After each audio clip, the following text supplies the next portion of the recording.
है कि फ़र्ज़ का सलाम फेरने से पहले ही अगर नमाज का वक्त ख़त्म हो जाए तो क्या हुक्म शरा होगा।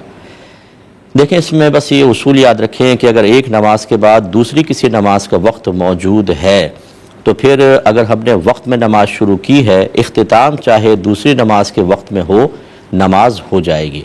चुनांचे इस उसूल के मुताबिक फ़जर की नमाज नहीं होगी, क्योंकि फ़जर के बाद कोई दूसरा नमाज का वक्त नहीं है। उसमें अगर सूरज की किरण निकल आई है और आपने अभी सलाम नहीं फेरा है तो फिर ये आपकी नमाज फासिद हो गई, इसको क़ज़ा करना होगा। बाकी ज़ोहर के बाद, चूँकि ज़ोहर के अंदर असर के बाद मगरिब के बाद इशा और इशा के बाद फ़जर का वक्त स्टार्ट होता है, इन सब के अंदर आपकी नमाज हो जाएगी। और एक होता है कि जुमे का हुक्म। जुमा बिल्कुल एक अलग नमाज है, ये 5 नमाज़ों में शामिल नहीं है। लिहाजा जुमे का हुक्म भी होता है कि अगर इतनी देर से जुमा पढ़ा कि 2 रकत के अंदर फ़र्ज़ कर लें असर का वक्त स्टार्ट हो गया है तो ये जुमे की नमाज नहीं होगी। तो जुमे के अंदर अलग इस्तिस्ना है। बाकी 5 नमाज़ों का जो उसूल है वो आपकी खिदमत में ज़िक्र किया। ये कहते हैं कि अगर हम देर से आँख खुलती है और फ़र्ज़ नमाज के इख्तिताम में सिर्फ़ 1 या 2 मिनट बाकी हों तो हम नमाज को कैसे अदा करें। देखें, अब 2 चीज़ें हैं। पहली बात तो ये कि क्या आप वज़ू कर सकते हैं और फिर ये नमाज का वक्त 1-2 मिनट ठहरता है तो फिर तो आप सबसे पहले वज़ू करें तेज़ी के साथ, और इसके बाद बिल इख्तिसार नमाज को अदा करें। इख्तिसार के साथ अदा करने का तरीक़ा ये है कि आप तकबीर लगाएं और डायरेक्ट अलहम्द से शुरू करें। सना औज़ु बिल्लाह बिस्मिल्लाह तर्क कर दें, अलहम्द पढ़ें, सूरत पढ़ें, रुकू करें, एक बार उसमें तस्बीह पढ़ें, फिर समी अल्लाहु लिमन हमीदा रब्बना वलकल हम्द, सजदे में भी एक तस्बीह, फिर उठें, फिर अगले सजदे में एक बार तस्बीह। इसी तरह दोनों रकतें कंप्लीट करके जब अत्तहियात में आप बैठेंगे तो तशहुद पढ़ने के बाद सिर्फ इतना कह लें अल्लाहुम्मा सल्लि अला मुहम्मद और फिर सलाम फेर दें। तो ये बिल्कुल मुख्तसर हो जाती है, 1 मिनट में या 1.5 मिनट में आराम से नमाज आप अदा कर सकते हैं। ये कहते हैं कि बच्चे के कान में, जो नौमौलूद बच्चा होता है उसके कान में आज़ान ना देने का क्या हुक्म है। क्या ये अज़ान देना लाजिम है। देखिए, कोई फ़र्ज़ या वाजिब तो नहीं है, सुन्नत करीमा ज़रूर है ताकि पहली आवाज़ उसके हाफ़ज़े के अंदर, उसके ब्रेन के अंदर जो महफूज हो वो अल्लाह तबारक व तआला का नाम और अज़ान की आवाज़ हो। इस वजह से और इसमें बरकत है और नबी करीम सल्लल्लाहु अलैहि वसल्लम का तरीक़ा रहा है, तो इसको तर्क जानबूझकर नहीं करना चाहिए, बहुत बड़ी महरूमी की बात है। हाँ, लेकिन यह है कि कोई भूल गया फ़र्ज़ कर लें और अज़ान ना दे सका तो ये नहीं कहेंगे कि वो गुनाहगार हुआ। एक ये पूछा था, दोस्तों में एक शख्स है जो ज़रा मोटा दोस्त है, तो बाकी दोस्त उसके जिस्म के उभरे हुए हिस्सों पे हाथ फेरते हैं, मजाक करते हैं, और ये किसी कोई बुरी ख्वाहिश की वजह से नहीं, वैसे छेड़छाड़ करते हैं उससे, तो ऐसा करना कैसा है। देखें, शरई लिहाज से ऐसी कोई भी हरकत करना मना होती है कि जिसकी बिना पर किसी की दिल आज़ारी मुतवक्के हो। अब हम लोग बाज़ वक़्त कहते हैं जी हम तो सब दोस्त हैं यार, मजाक चलता ही रहता है। बिल्कुल सही आप कह रहे हैं कि मजाक चलता रहता है, लेकिन क्या सामने वाला हमेशा हर बात को इग्नोर भी करता रहता है? ऐसा नहीं होता। खुद आप जो सुन रहे हैं, आप अपनी कैफियत देख लें कि बाज़ वक़्त घर में कोई मजाक करता है, सब मजाक कर रहे होते हैं, हम उसको इग्नोर कर देते हैं, लेकिन बाज़ वक़्त तबीयत ऐसी होती है, कैफियत ऐसी होती है कि किसी की छोटी सी बात भी बुरी लग जाती है और उसमें हम नाराज़गी का इजहार करते हैं, तो सामने वाले कहते भी हैं कि यार तुम तो इतनी सी बात पे नाराज़ हो गए, मजाक तो चलता ही रहता है।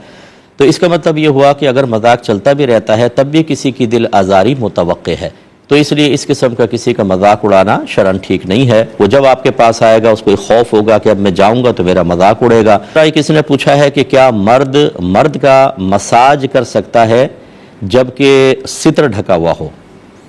तो जो बिल्कुल कर सकता है, जिस्म की मालिश करना शरन सही है जबकि सितर मुकम्मल ढका हो, यानी नाफ के नीचे से लेकर घुटनों के नीचे तक का जिस्म का हिस्सा बिल्कुल छुपा हुआ हो, और मसाज करने वाला लड़का ना हो, यानी ऐसा ना हो जिसकी वजह से कोई शहवत महसूस हो, बल्कि अगर मर्द भी हो बहरहाल उसके हाथ लगने से अगर खुदा न खास्ता कोई ऐसी बुरा ख्याल दिल के अंदर आता हो तो फिर तो शरन जायज़ नहीं होगा। लेकिन अगर इस किस्म की कोई सूरत हाल नहीं है और कोई सही ज़रूरत है, जैसे बाद वक़्त तेल की मालिश से फ़ायदा होता है, जिस्म के मसाज से कोई पट्टे वगैरह खिंच जाते हैं तो वो थोड़ा सा नरम पड़ जाते हैं, तो इस किस्म के मामलात को करना इन सूरतों में शरन जायज़ भी होगा। ये भाई ने फरमाया कि मैं जॉइंट फैमिली सिस्टम में रहता हूँ, मेरे पास जो हिस्सा मकान है बहुत ही कम, एक रूम है उसमें भी बच्चे सोते हैं, बाकी के पास ज़्यादा हैं, तो मैं ये चाहता हूँ कि मैं चूँकि आमदनी कम है, मेरी ज़ौजा भी मेरे साथ जॉब वगैरह करें और हम जल्दी अर्निंग करके अपने लिए अलग घर का इंतज़ाम कर लें, तो क्या हुक्म शरा होगा?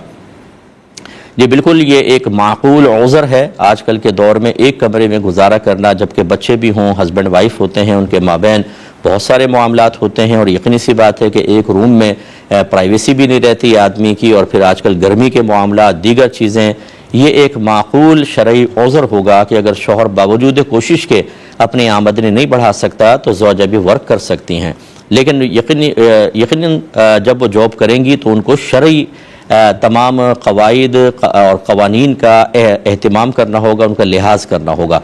मिसाल के तौर पे वो बुरक़े में निकलें, रास्ता पुरअमन होना चाहिए, जहाँ पर वो जॉब करें वहाँ पर नामहरम के साथ तन्हाई वगैरह ना हो, कोई ऐसा गलीज़ किस्म का माहौल ना हो, काम भी बिल्कुल जायज़ होना चाहिए। अब फ़र्ज़ कर लें कि वो टीचर हैं और ऐसे स्कूल में टीचिंग करती हैं जहाँ बच्चियाँ वगैरह हैं, तो बहुत अच्छी बात है कि करीब वो इस तरीके से जॉब बिल्कुल कर सकती हैं और अल्लाह ताला आपकी मुश्किलात को हल फरमाए, तो इसमें शरई लिहाज से कोई मामला नहीं होगा। एक ही बच्चे ने पूछा कि मगरिब के लिए वज़ू किया था, जब नमाज़ पढ़ने खड़े हुए तो उसी में तहियतुल वज़ू की नियत कर लें तो ठीक है? तो जी बिल्कुल ठीक है, इसमें कोई मसला नहीं है। तहियतुल वज़ू की नियत किसी और नमाज की नियत के साथ शामिल हो सकती है, इसलिए फ़ुक़हा ने फरमाया कि मिसाल के तौर पर अगर आप मस्जिद में आते हैं और मस्जिद में आके 4 सुन्नतें पढ़ना चाहते हैं, पहले आपने वज़ू किया, फिर आप मस्जिद में दाखिल हुए, तो मस्जिद में तहियतुल मस्जिद भी होती है, वज़ू किया तो तहियतुल वज़ू, और आपने सुन्नतें पढ़नी हैं तो एक सुन्नत की नियत के साथ ये 2 नियतें भी आप शामिल कर सकते हैं। इसी तरीके से यहाँ पर भी हो जाएगा। ये कहते हैं कि किसी खातून को, मय्यत खातून को गुस्ल दे रहे थे, लेकिन बाल्टी का पानी मुस्तामल हो गया, यानी बेवुज़ू किसी ने हाथ उसमें डाल दिया तो उसी पानी से गुस्ल दे दिया, तो क्या हुक्म शरा होगा? देखें, मुस्तामल पानी वज़ू वगैरह के काबिल नहीं रहता है, इससे नजासत हुक्मिया दूर नहीं हो सकती। नजासत हुक्मिया उसे कहते हैं जो नज़र नहीं आती लेकिन शरीयत कहती है कि वह नजासत है। जैसे बेवुज़ूपन, हालत हैज़ के अंदर जो औरत पे नजासत तारी होती है वो नज़र तो नहीं आ रही होती, ऐसी जनाबत, तो ये सिर्फ साफ़ सही पानी से जो बिल्कुल गैर मुस्तामल हो उसी से हो सकता है। अगर मुस्तामल हो गया, यानी जैसे बेवुज़ू हाथ डाला, तो चूँकि जैसे हाथ डालेंगे जो हाथ पे नजासत थी वो सब उतर कर उस पानी में मिल जाएगी जो हमें नज़र नहीं आ रहा, लेकिन चूँकि शरीयत ने नजासत का तस्वुर दिया तो वो पानी मुस्तामल कहलाता है। और हकीकी नजासत जैसे पेशाब वगैरह, उसकी वजह से तो पानी नापाक हो जाता है, तो इसका हुक्म उससे थोड़ा सा हल्का तो रखा है कि इसको नापाक नहीं कहते, लेकिन यह मुस्तामल होता है और मुस्तामल से वज़ू या गुस्ल वगैरह नहीं हो सकेगा।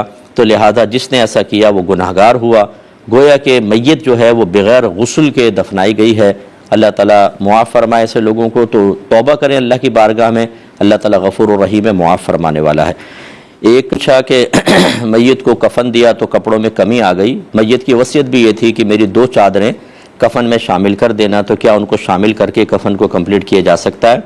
तो जो बिल्कुल कर सकते हैं, इसमें कोई हर्ज नहीं है। सैयदना सिद्दीक़ अकबर रज़ियल्लाहु ताला अन्हु के बारे में मारूफ़ है कि आपने ये वसीयत की थी कि जिन कपड़ों में मेरा इंतकाल हो उसी में मुझे दफना देना, क्योंकि नए कपड़े की ज़रूरत जिंदों को ज़्यादा है। तो ये हो सकता है कि सुन्नत के मुताबिक कफ़न आप दें जो बग़ैर सिला हो, सुन्नत यही है, लेकिन सही शरई उज़र की बिना पर दूसरे कपड़े भी इस्तेमाल कर सकते हैं, और चादरें वगैरह जैसे हैं, ये तो बिल्कुल चादरें ही थी तो यूज़ की जा सकती हैं।